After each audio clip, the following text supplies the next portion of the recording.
Ambassador Chen stood at the observation window of New Geneva Station, watching the stars drift by in their eternal dance. The station orbited a small moon at the edge of the Terran territories, serving as a meeting point for diplomatic missions from across the galaxy.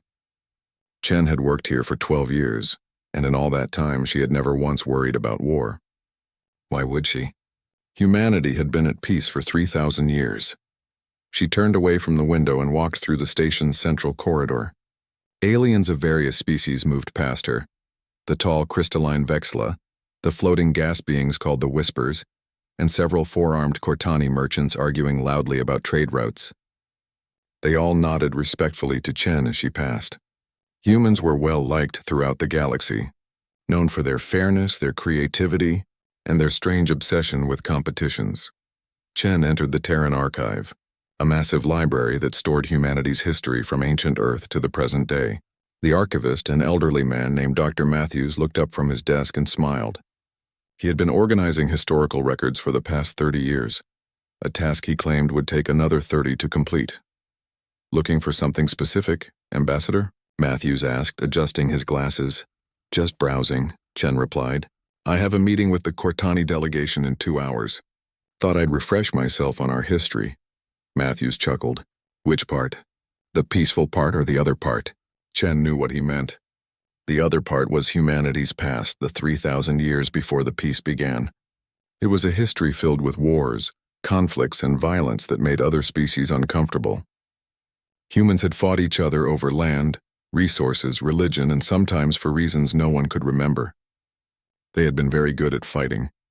She walked to a display showing ancient weapons, swords, guns, missiles, and larger weapons that could destroy entire cities. Each item was polished and maintained perfectly, as if someone might use them tomorrow.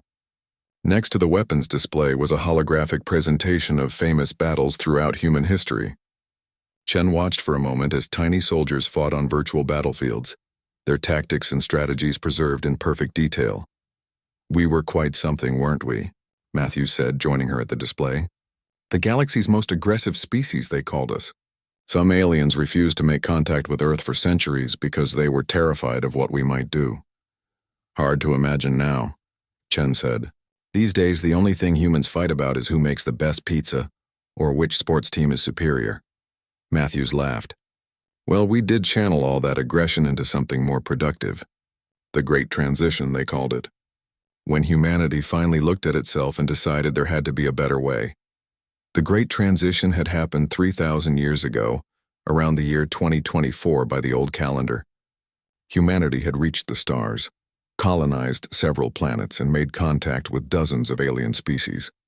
But they had also brought their conflicts with them, fighting wars in space just as they had on Earth. Then something changed. The exact details were debated by historians, but the result was clear. Humanity decided to stop fighting each other. It wasn't a sudden change. It took decades of effort, negotiations, and cultural shifts. Humans redirected their competitive nature into sports, games, and elaborate competitions. Instead of armies, they built sports leagues that spanned entire star systems. Instead of weapons development, they focused on creating new games and challenges. The Olympics, once held every 4 years, became a year-round event with thousands of different competitions. "The other species still don't understand it," Matthews said. "They ask me all the time, how did the most violent species in the galaxy become the most peaceful? I tell them we didn't stop being competitive or aggressive. We just found better targets for those instincts." Chen nodded. She had heard this explanation before, but it was true. Humans still love to win, to compete, to test themselves against challenges. But now those challenges were games, not wars. The annual Terran Strategic Games attracted billions of participants, all competing in simulated battles, strategy contests, and tactical challenges. The winners became celebrities, their techniques studied and copied by aspiring competitors. "Did we really give up all our weapons?" Chen asked, looking at the display. Matthews smiled mysteriously. "We gave up using them. But giving them up entirely? That would be foolish, wouldn't it? These aren't just museum pieces, Ambassador.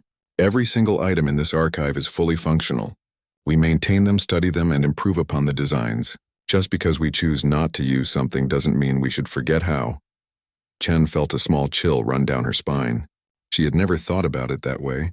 All across human space, there were museums, archives, and historical societies dedicated to preserving military history. The weapons, ships, and tactics of humanity's violent past were carefully maintained by enthusiasts and historians. War games and military simulations were among the most popular forms of entertainment, with millions of people spending their free time perfecting strategies and tactics that would never be used in real combat. The Terran strategic games, Chen said slowly. They're not just games, are they? Matthews tapped his nose. Smart woman. No, they're not just games. They're training exercises, innovation laboratories, and tradition preservation all rolled into one entertaining package. Every year, humans compete to see who can design the best weapons, plan the best strategies, and execute the best tactics, all in simulation. The winners don't get prize money. They get their designs added to the archive, their tactics taught to future generations. But why? Chen asked. If we're at peace, why continue to perfect the art of war? Because peace is a choice, not a guarantee, Matthews said quietly. Our ancestors learned that lesson the hard way. They built a peaceful civilization, but they didn't build a weak one. Every human child learns strategy through games. Every teenager competes in tactical simulations. Every adult has some connection to our military traditions, whether through sports, hobbies, or historical reenactment. We choose peace, Ambassador, but we remember war. Chen thought about this as she looked around the archive. The walls were covered with battle flags, medals, and honors from thousands of years of human history. But there was something else too, pride. The humans who maintained this archive weren't ashamed of their violent past. They were proud of what their ancestors had achieved and determined to remember every lesson learned. The other species would be shocked if they knew, Chen said. Would they? Matthews replied. Or would they be relieved? We're not pacifists, Ambassador. We're warriors who chose peace. There's a difference. A pacifist can't protect themselves. A warrior who chooses peace can protect everyone. Chen's communication device beeped, reminding her of the upcoming meeting. She thanked Matthews and left the archive, but his words stayed with her. As she walked through the station's corridors, she looked at the other humans differently. The station's security team weren't just guards. They were martial arts champions who competed in tournaments across the sector. The engineers weren't just builders. They were military history enthusiasts who could design a warship as easily as they designed a habitat module. Humanity had been at peace for 3,000 years, but they had never forgotten how to fight. They had simply chosen not to, which made them perhaps the most dangerous species in the galaxy, because a species that fights out of necessity is predictable, but a species that chooses when to fight, that was something else entirely. Chen smiled as she entered the conference room to meet with the Cortani delegation. She would discuss trade agreements, cultural exchanges, and diplomatic protocols. She would be polite, professional, and peaceful, just as humanity had been for 3,000 years. And if anyone ever challenged that peace, well, that would be interesting indeed. The first sign of trouble came on a Tuesday morning, Galactic Standard Time. Communication Officer Rodriguez was enjoying his coffee at the monitoring station on Mars base when every alarm in the facility went off simultaneously. He dropped his cup, sending coffee splashing across his console, and stared at the screens in disbelief. 47 ships had just appeared at the edge of the Sol system. Big ships. Really big ships. Each one was larger than anything humanity had built in the last 1,000 years, bristling with weapons that even Rodriguez's untrained eye could identify as dangerous.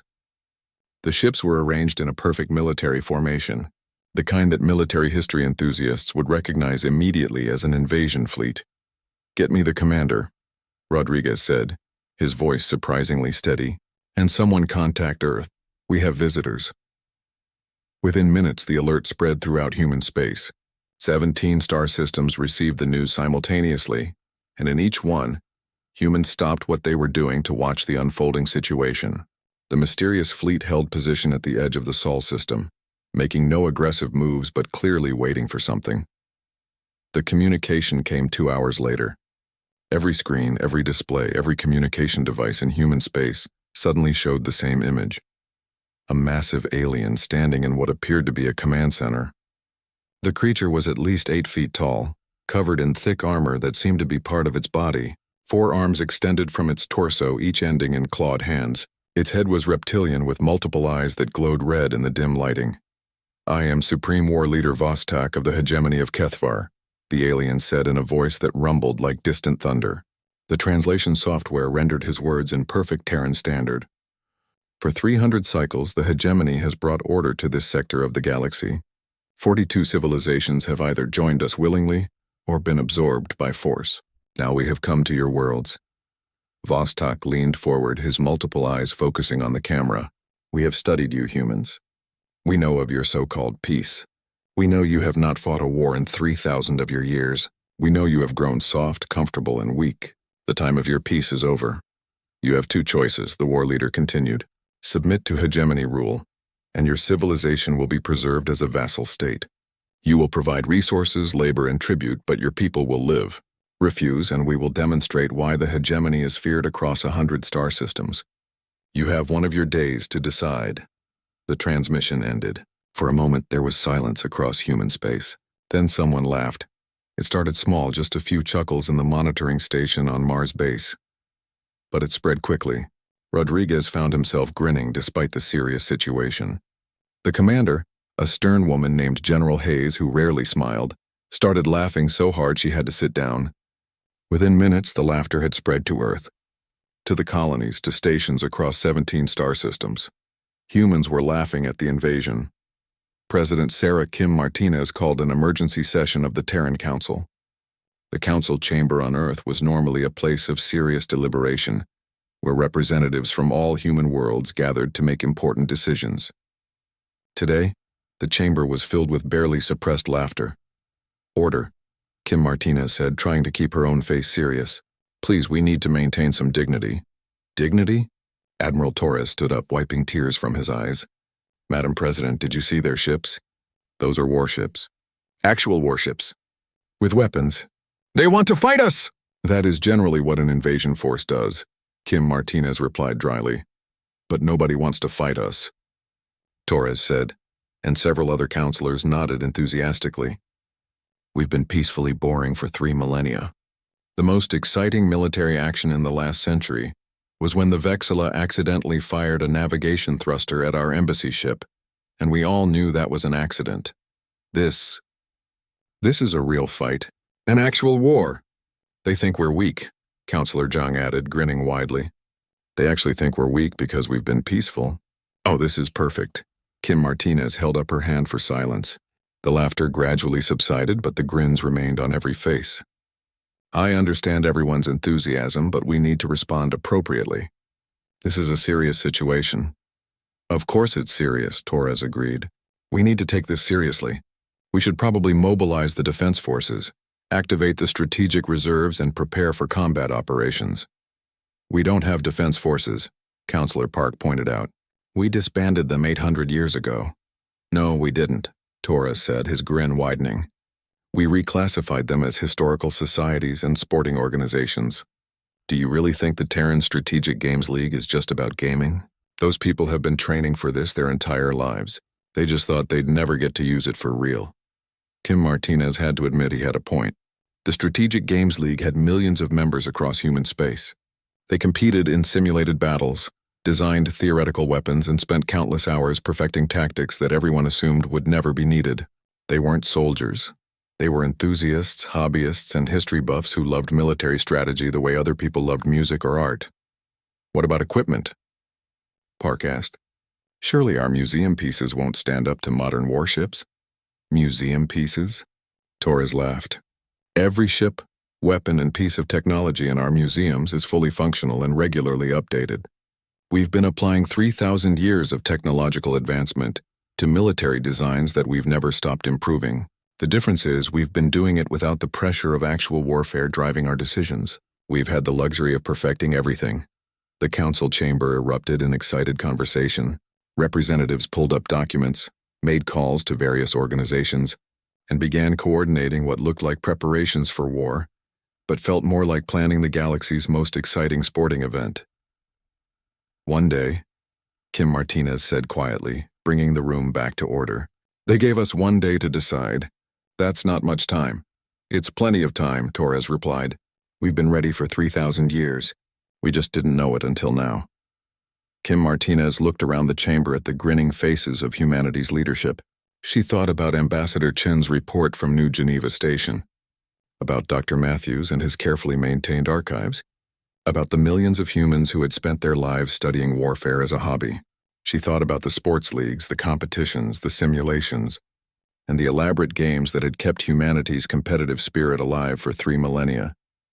Then she thought about Supreme War Leader Vostok and his fleet of 47 warships. He had studied humanity and concluded they were weak. He had looked at 3,000 years of peace and seen pacifism. He had made the same mistake that many others might have made. He had confused choosing peace with being incapable of war. Kim Martinez started to smile. Then she started to laugh. It wasn't a polite laugh or a nervous laugh.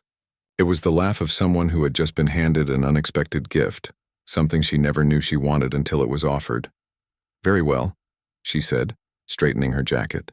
"Admiral Torres, please begin mobilization procedures. Contact the Strategic Games League, the Historical Warfare Society, the Tactical Innovation Committee, and every other organization that will be relevant. Tell them it's time to dust off their toys." "What should we tell the hegemony?" Counselor Zhang asked. Kim Martinez's smile turned into a grin. "Tell them we'll give our answer in 24 hours. And someone get me Captain Vasquez. I think she's been waiting for this moment her entire life." Across human space, the laughter continued. Museums began unlocking their storage facilities. Simulation champions received calls from government officials. Engineers pulled up weapon designs that had been theoretical for centuries. History enthusiasts suddenly found themselves in very high demand. The hegemony of Kethvar had issued a challenge, and humanity, after 3,000 years of peace, was absolutely delighted to accept. Captain Elena Vasquez was in the middle of a lecture when her communication device buzzed with an emergency priority code she had never seen before. She was teaching a class on naval tactics at the Strategic Warfare Institute on Europa, explaining to a room full of enthusiastic students how ancient Earth navies had used weather patterns to gain tactical advantages. The students groaned when she excused herself, but their disappointment turned to excitement when news of the hegemony fleet spread through the institute minutes later. Vasquez took the call in her office, watching as President Kim Martinez's face appeared on her screen. The president was smiling, which seemed inappropriate given the circumstances, until Vasquez heard what she had to say. "Captain Vasquez, I need someone to command a real ship in a real battle against a real enemy. Are you interested?" Vasquez felt her heart start to race. She had been teaching naval tactics for 15 years, but her knowledge came from simulations, historical records, and theoretical exercises. She had never commanded an actual warship because humanity didn't have warships anymore. At least that's what she had always thought. "Which ship?" she asked, keeping her voice steady.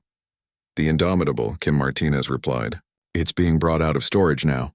Vasquez knew that name. Every student of military history knew that name. The Indomitable was a legend, a ship designed 3,000 years ago during the last days of humanity's military era. According to the records, it had never been completed before the Great Transition ended all military construction. The hull had been preserved as a historical artifact, a reminder of what humanity had once built. "Madam President," Vasquez said carefully, "the Indomitable is 3,000 years old. It's a museum piece. The basic design is 3,000 years old," Kim Martinez corrected, "but the ship itself was completed about 500 years ago, and it's been continuously upgraded ever since. Think of it as a classic design with modern components. The Historical Warfare Society has been maintaining it as a functional vessel, just in case someone ever needed it. Today, someone does." Vasquez pulled up the Indomitable's specifications on her secondary screen. What she saw made her breath catch. The ship was massive, larger than any civilian vessel in current operation. Its weapon systems incorporated technology that shouldn't exist, theoretical designs that had never been tested in combat. The armor plating used materials that had been developed for construction projects, but could apparently stop just about anything. The engines were modern fusion drives that had been built to museum specifications, but with components that made them far more powerful than the original design.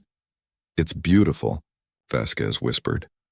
"It's yours if you want it," Kim Martinez said, "but I need to know now. The hegemony wants an answer in 24 hours, and we need time to prepare."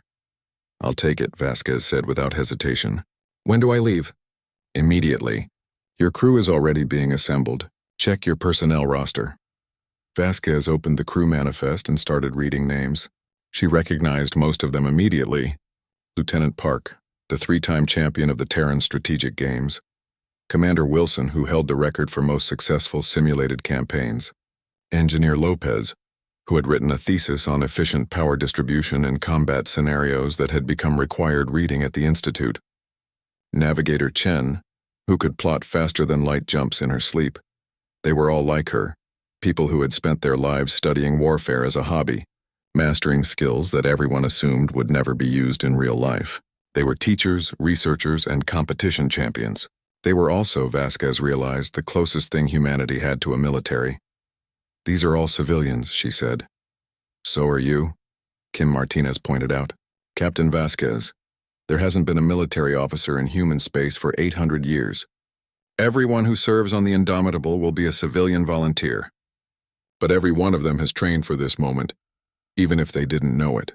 You're the best person for this command, and they're the best crew I can give you." Vasquez looked at the list again, then at the ship specifications, then at the president's confident expression. She thought about her classroom on Europa, about the students who studied warfare like others studied ancient literature. She thought about the thousands of simulations she had run, the battles she had fought virtually, the tactics she had refined over decades of peaceful competition. "We'll be ready," she said. Across human space, similar conversations were happening. Museums opened their restricted sections, revealing rooms full of weapons and equipment that had been carefully maintained for centuries.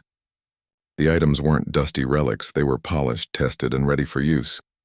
Each piece had been preserved by enthusiasts who loved military history, enough to keep everything in perfect working order. In the shipyards orbiting Luna, massive structures began moving for the first time in centuries. The yards had been converted to civilian use long ago, building transport ships and station modules. But the basic framework remained the same, and the engineers who worked there were often members of historical societies who understood the original military purposes. Within hours, they began activating systems that had been dormant but never forgotten. The Terran Strategic Games League became an impromptu recruitment center. The League's headquarters on Mars was flooded with volunteers, many already wearing their competition uniforms as if they were military dress. The League's chairman, a retired teacher named Morrison, found himself coordinating with government officials to match volunteers with appropriate positions. "We have too many people," Morrison told Admiral Torres during a frantic video call. "Everyone wants to volunteer. I have simulation champions arguing about who gets to serve on which ship. I have tactical theorists demanding command positions. This is chaos." "Beautiful chaos," Torres replied, grinning. "Give priority to recent competition winners and people with specialized skills, but document everyone. We might need reserves if this takes longer than expected." "Do you really think it will take long?" Morrison asked. "I've seen the hegemony's tactics in the historical records we pulled. They're using strategies that we abandoned as inefficient 2,000 years ago." "Then it should be quick," Torres agreed. "But let's not get overconfident. They've conquered 42 civilizations. They must be doing something right." Meanwhile, in research facilities across human territory, scientists and engineers worked frantically to adapt civilian technology for military purposes. A faster-than-light communication system designed for entertainment broadcasts became a tactical coordination network. Mining lasers became point defense weapons. Asteroid deflection systems became long-range missile platforms. Everything humanity had built for peaceful purposes could be turned to warfare with minimal modification. The irony wasn't lost on anyone. Humanity had spent 3,000 years building a peaceful civilization, but they had built it using skills and knowledge developed during their violent past. Every engineer understood structural stress because their ancestors had designed warships. Every programmer understood complex systems because military software had been the most demanding. Every scientist understood energy dynamics because weapons research had pushed those boundaries. Peace hadn't made humanity forget how to fight. It had given them time to get better at it. On Europa, Vasquez boarded a transport shuttle that would take her to Luna, where the Indomitable was being prepared. She sat alone in the passenger compartment, reviewing tactical data on her handheld display. The hegemony fleet consisted of 47 capital ships, each carrying what appeared to be several hundred smaller craft. Their weapons were powerful but conventional: mass drivers, energy beams, and explosive missiles. Their armor was thick but uniform. Their formation was textbook invasion doctrine. She started planning. In her mind, the battle was already taking shape. She considered approach vectors, weapon ranges, and targeting priorities. She thought about how to maximize the Indomitable's advantages while minimizing its exposure to enemy fire. She ran through scenarios, discarding ineffective tactics and refining promising ones. It felt exactly like preparing for a simulation competition, except this time the prize wouldn't be a trophy. It would be humanity's continued independence and possibly the survival of everyone in the Sol system. The stakes were higher than any game, but the principles were the same. Study the opponent, understand their strengths and weaknesses, and execute a plan that gave you the advantage. Vasquez smiled as the shuttle approached Luna.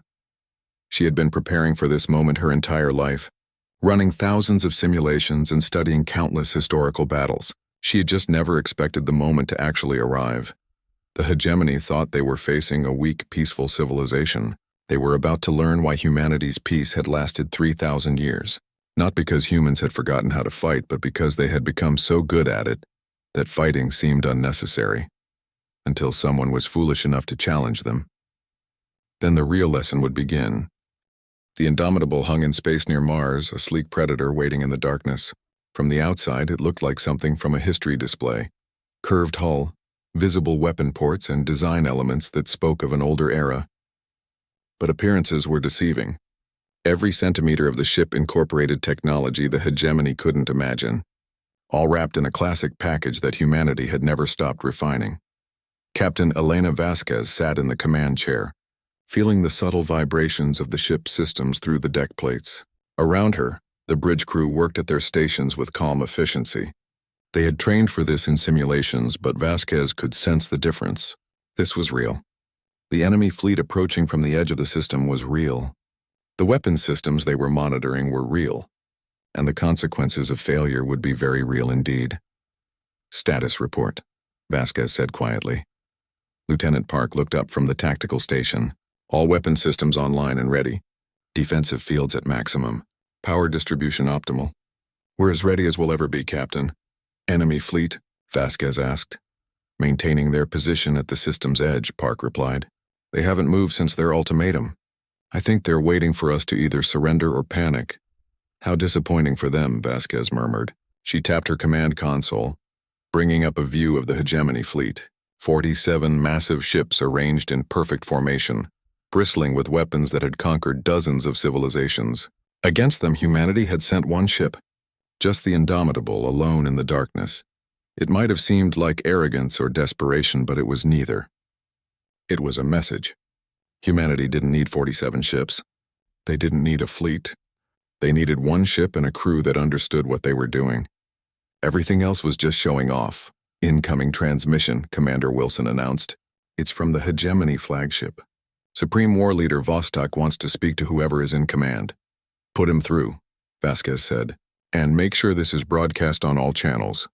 Let everyone watch." The main screen flickered, showing the imposing figure of Vostok in his command center. The war leader's multiple eyes focused on Vasquez, and his expression suggested confusion mixed with contempt. "You are the human response?" Vostok rumbled. "One ship? One small vessel against the might of the hegemony fleet? This is an insult." Vasquez leaned back in her chair, completely relaxed. She was aware that this transmission was being watched across human space and probably by several other civilizations who had picked up the broadcast. This moment would be remembered, so she wanted to get it right. "I'm Captain Elena Vasquez of the Terran ship Indomitable," she said calmly. "And you're right, war leader. This is an insult. Sending more ships would have been overkill." Vostok's eyes narrowed. "Your arrogance is astounding. We have studied your civilization. You have not fought a war in 3,000 years. Your people spend their time playing games and holding competitions. You have no military, no weapons, no warriors. You are sheep who have forgotten the existence of wolves." "You're absolutely right about the games and competitions," Vasquez agreed. "We love those. In fact, we're really grateful that you showed up. It's been so long since anyone wanted to play our favorite game." Something in her tone made Vostok hesitate. "This is not a game, human. This is war." "Oh, I know. Vasquez said, and then she smiled. It wasn't a polite smile or a diplomatic smile. It was a grin, wide and genuine, the expression of someone who had just been given exactly what they wanted. We've been waiting so long for someone to ask. Vostok stared at her for a moment, clearly unsettled by her reaction. You find your impending destruction amusing? I find your confidence amusing, Vasquez replied, still grinning. You studied us, but you didn't understand what you were seeing. Yes, we've been at peace for 3,000 years. Do you know why? Not because we can't fight. Because we got really, really good at it and decided we didn't need to anymore. But we never stopped practicing. Enough talk, Vostok growled. Surrender now or be destroyed. Vasquez's grin widened. You know what? I think we'll go with option 3. Commander Wilson, please send a message to all human vessels to maintain safe distance. Then clear all non-combat personnel from potential engagement zones. Already done, Captain, Wilson replied, and Vasquez could hear the smile in his voice. Excellent. Vasquez turned her attention back to Vostok. War Leader, I'm going to give you one chance to withdraw. Not because we're merciful, but because this is going to be embarrassing for you, and I'd hate to humiliate you in front of the entire galaxy. Vostok roared with laughter, a sound that echoed through his command center. You face 47 capital ships with one vessel and you offer us mercy? Your species is insane. Yeah, we get that a lot, Vasquez agreed. Last chance, War Leader. Leave now and we'll forget this ever happened. Stay and you're going to learn why humanity chose peace. Spoiler alert. It wasn't weakness. Vostok's expression hardened. You have chosen destruction. So be it. All ships weapons free. Destroy the human vessel. The transmission ended. For a moment, the bridge of the Indomitable was silent. Then Vasquez stood up from her command chair, still grinning. Well, that went about as expected. Lieutenant Park, what's our tactical situation? All 47 hegemony ships are breaking formation and moving to engage, Park reported. They're surrounding us in a standard encirclement pattern. Estimated time to weapon range, 3 minutes. Perfect. That gives us time to warm up. Engineering, how are our systems? Engineer Lopez's voice came through the intercom. Everything is green, Captain. Power output is stable, weapons are charged, and the defensive systems are ready. Though I have to say, I've been maintaining these systems for 12 years and I never thought I'd actually get to use them for their intended purpose. Today's your lucky day, Vasquez said. She looked around the bridge at her crew. Everyone was focused on their stations, but she could see the excitement in their eyes. These weren't soldiers who had been forced into combat. These were enthusiasts who had spent their lives mastering something they loved, and now they finally had a chance to prove themselves. Listen up, Vasquez said. We've all run simulations of battles like this 1,000 times. We know the theory, the tactics, and the strategies. The only difference between this and a competition is that there's no reset button if we mess up. So we're not going to mess up. We're going to show the hegemony and everyone else watching exactly what 3,000 years of peace looks like when you finally make it angry. 2 minutes to weapon range, Park announced. Vasquez sat back down, bringing up multiple tactical displays on her command screen. She could see the hegemony ships moving into position, their formation precise and professional. They were doing everything right, according to standard military doctrine. Their tactics were solid, their execution flawless. They were also completely predictable. All crew battle stations, Vasquez ordered. Let's show them how we play. The hegemony fleet opened fire first, launching a massive barrage of missiles and energy beams toward the Indomitable. On dozens of worlds, billions of humans watched their screens as what looked like certain destruction hurtled toward their lone ship. The hegemony's weapons were powerful enough to crack planets, concentrated enough to vaporize a ship in seconds. The Indomitable didn't try to evade. It didn't need to. The defensive systems activated, a network of point defense weapons and energy shields that had been refined through 3 millennia of theoretical development. Every incoming projectile was tracked, targeted, and destroyed. Every energy beam was deflected or absorbed. The barrage that should have destroyed the Indomitable never even touched the hull. Vasquez watched the tactical display, still grinning. Their turn is over. Now it's ours. Lieutenant Park, execute attack pattern Vasquez 7. With pleasure, Captain. The Indomitable moved and the galaxy watched in shock as humanity's peaceful civilization showed what it had really been doing for 3,000 years. The ship didn't just fight. It danced through the enemy formation like a predator among prey, using maneuvers that shouldn't have been possible but had been perfected through countless simulations. Its weapons struck with surgical precision, targeting not to destroy but to disable, each shot calculated to achieve maximum effect with minimum collateral damage. This wasn't a battle. This was a demonstration, and everyone watching understood the message perfectly. Humanity had never forgotten how to fight. They had just been waiting for someone foolish enough to make them remember. The battle lasted exactly 43 minutes. Historians would later study those 43 minutes in exhaustive detail, analyzing every maneuver, every shot, every tactical decision. Military academies across the galaxy would add the engagement to their curriculum as an example of perfect execution, but for the people watching in real time, those 43 minutes felt like watching a master craftsman at work. The Indomitable moved through the hegemony fleet like a dancer performing a routine she had practiced for years. Lieutenant Park's fingers flew across the tactical console, directing weapons fire with precision that seemed impossible. Each shot was calculated not to destroy but to disable. Engines were knocked offline. Weapon systems were neutralized. Communication arrays were severed. The hegemony ships were left floating helplessly in space, their crews unharmed but their vessels completely inoperative.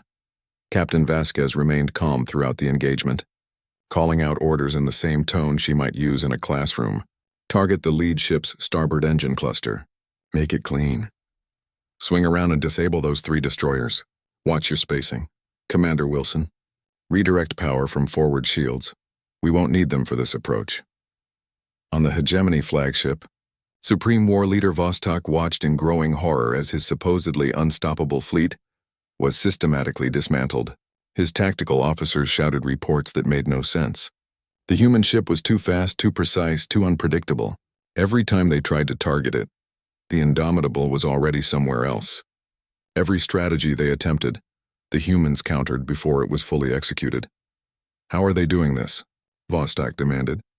We studied them. They're peaceful. They don't have a military. His second-in-command, a warrior named Krath, stared at the tactical display with something approaching awe. War leader, I don't think they need a military. Look at their movements. Those aren't standard combat maneuvers. Those are... I don't know what those are. They're using tactics I've never seen before. Because we never stopped developing them, a new voice said. Both hegemony officers turned to see a holographic image appear on their bridge. Captain Vasquez stood before them, her uniform crisp, her expression calm, and that same grin still on her face. How did you penetrate our communications? Vostok growled. The same way we're penetrating your defenses, Vasquez replied. Superior technology and 3,000 years of refinement. War leader, I'm calling to offer you a chance to surrender. You've lost 34 ships so far. Your remaining vessels are surrounded and outgunned. None of your crew have been killed, but that's because I'm choosing not to kill them. That choice can change. The hegemony does not surrender, Vostok roared. We are warriors. We would rather die than... Oh, spare me the dramatic speech, Vasquez interrupted, and her casual tone seemed to shock Vostok more than anything else. You're not going to die because I'm not going to kill you. You're going to surrender because you're smart enough to recognize when you've been completely outmatched. Your ships are disabled. Your weapons are offline. Your fleet has been neutralized by one vessel in less than an hour. You don't get to choose a glorious death. You only get to choose whether you surrender with dignity or without it. Vostok stared at her, his multiple eyes showing confusion and something else, the beginning of understanding. How? How did a peaceful species become so devastating in combat? Vasquez's grin softened into something more thoughtful. That's the thing you never understood, war leader. We didn't become peaceful because we were weak.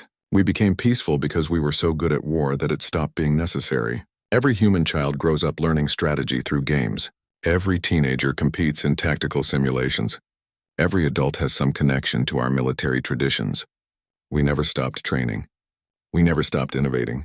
We just stopped fighting each other because we figured out that we could channel all that competitive energy into more productive things. But you gave up your weapons, Vostok said weakly. Your military. Your warships. No, we didn't, Vasquez corrected. We set them aside. There's a difference. Every weapon in our museums is functional. Every ship in our historical collections is maintained and upgraded. Every tactical innovation from the past 3,000 years has been preserved and improved upon. We chose peace, war leader, but we never chose weakness. The last hegemony ship went dark as the Indomitable's weapons disabled its final functioning system.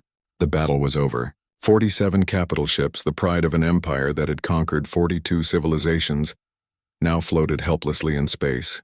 Not a single life had been lost. The hegemony fleet had been defeated so completely that it was almost merciful.